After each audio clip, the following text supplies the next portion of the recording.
Nagbabalik po ang Aksyon sa Umaga. Public service naman tayo, kasama of course, Dean Mel Santa Maria. Ayan. Kakausapin po natin ang ating mga kapatid para, syempre, Dean Mel, sa libreng payong legal. Ayan. Para makarami, unahin na po natin ang teacher po na si Dayan Ocampo. Good morning po sa inyo, Teacher Dayan.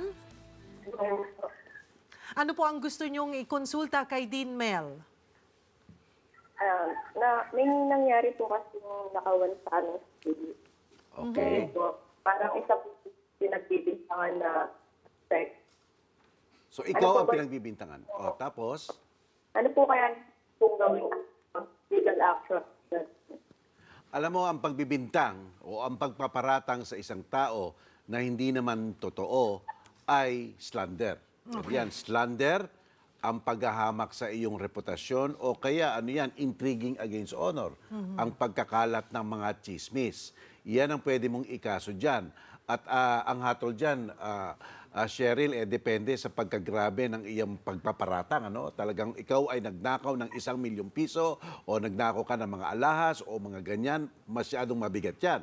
Pwedeng umabot ang pagkakulong sa 6 na buwan. 6 na buwan. O kung hindi naman masyado grabe, pwedeng 30 days. O kaya pagmumultahin lang ng 200 piso. So yun talaga titimbangin yan ng korte. Yan ang tawag na slander o kaya intriguing against honor. Yan yan. Yan ang mapafile mo, Dayan. Teacher, Okay. Opo, Teacher Dayan, paano ka napagbintangan kasi doon sa nangyaring pagnanakaw? Ang nangyari po, sabay din kung nakalabas na yun na nawalan siya. Lumabas din po sa eskwelahan. So ibig sabihin parang may mga circumstances na akala nila sapagkat nag-uugnay, ikaw na ang Kataon. gumawa. Oo. Parang ganon.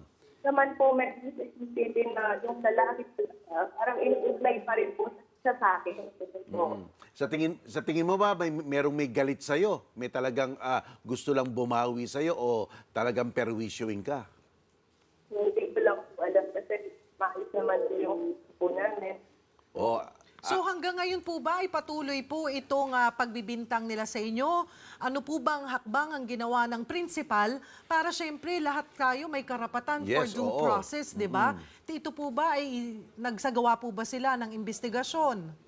Actually po, nagtanong naman po siya sa akin. Kinuha ng site po. Hindi nakakuha ko na sustain sa mga po.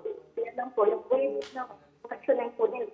Yun po yung parang nakapag, of course, kinukonsult ako, gano'n.